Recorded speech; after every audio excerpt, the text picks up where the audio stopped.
of God and the King of Spain. The rest of the world had to be converted.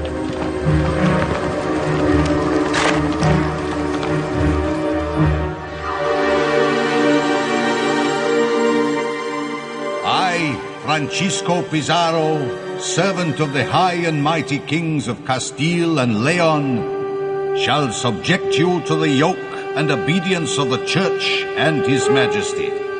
And I shall seize your women and children, and I shall insist that the deaths and destruction that come from this will be your fault.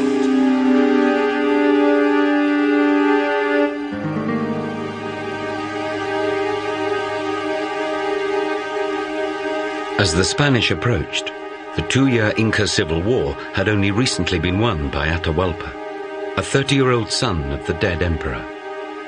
His victorious armies were now in control of Cusco and Jauja, while the new Inca emperor himself was in control of the city of Cajamarca.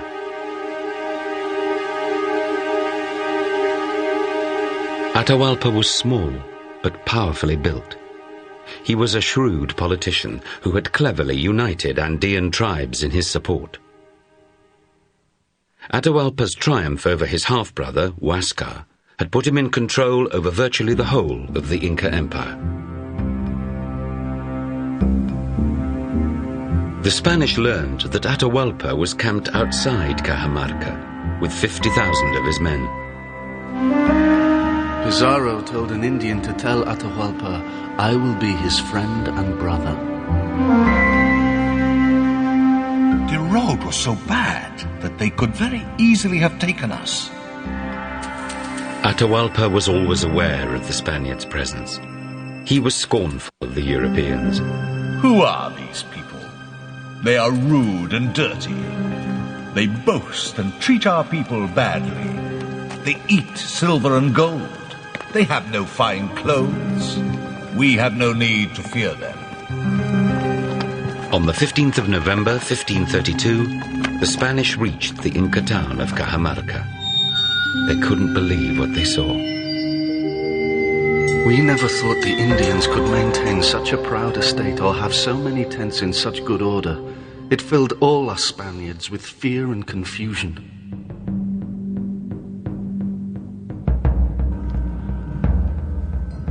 On the plain below, and surrounded by his army of some 50,000 warriors, Atahualpa was more concerned to march in triumph to the capital, Cusco, than with this small band of intruders.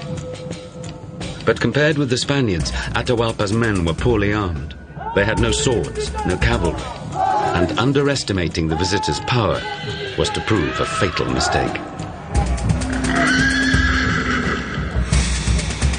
My uncle Atahualpa received them well and gave one of them our customary drink, chicha, in a gold chalice.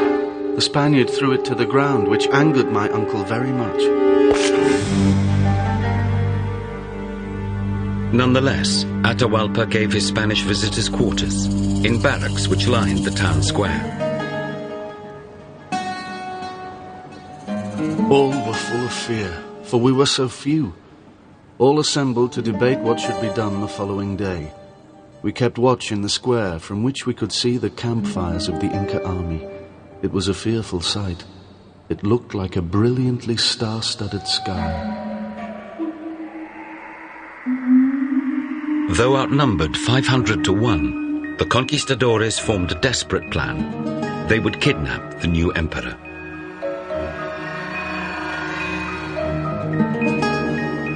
The huge barracks which lined 3 sides of the main square at Cajamarca were each over 100 yards long and had many doors opening onto the square. It was perfect for an ambush. Our plan was that on a signal all were to charge out of their lodgings with the horsemen mounted on their horses. Pizarro would remain with a few horses and 20 foot soldiers. They were charged with the capture of Atahualpa's person.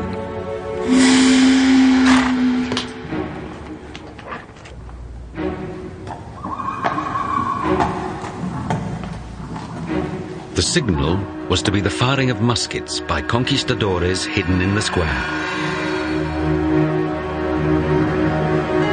But But Atahualpa did not lower himself to visit the Spaniards. He was in the midst of celebrations and was making plans to consolidate his great victory in the Inca Civil War.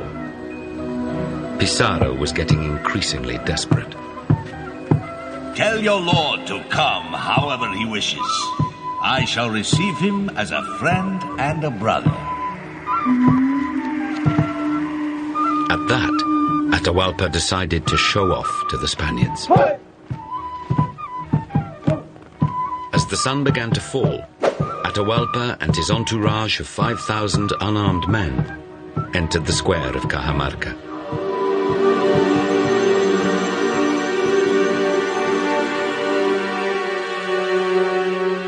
The Incas he had spying on us told Atahualpa we were all inside the hall, full of fear. None were to be seen on the plaza.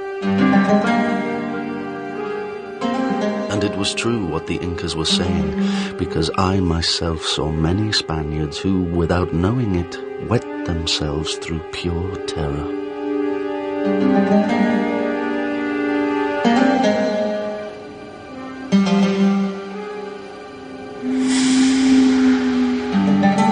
Then, finally, a Dominican friar, Vicente de Valverde, left the Spanish quarters and walked into the square with his Inca interpreter.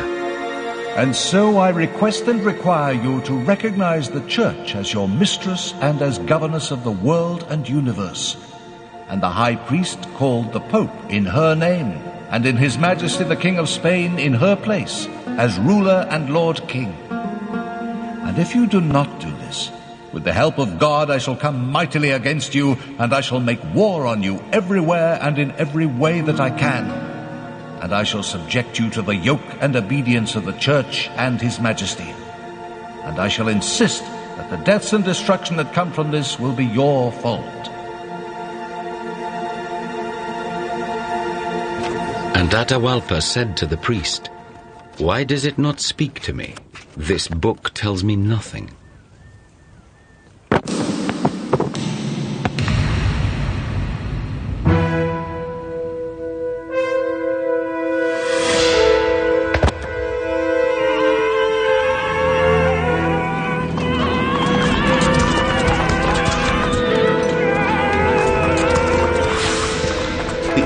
Were trapped inside the square like llamas. The Spaniards killed them all, with horses, with swords, with guns, just as one might slaughter animals.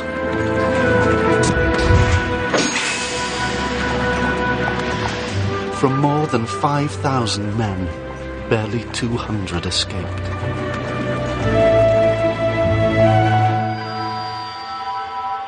The slaughter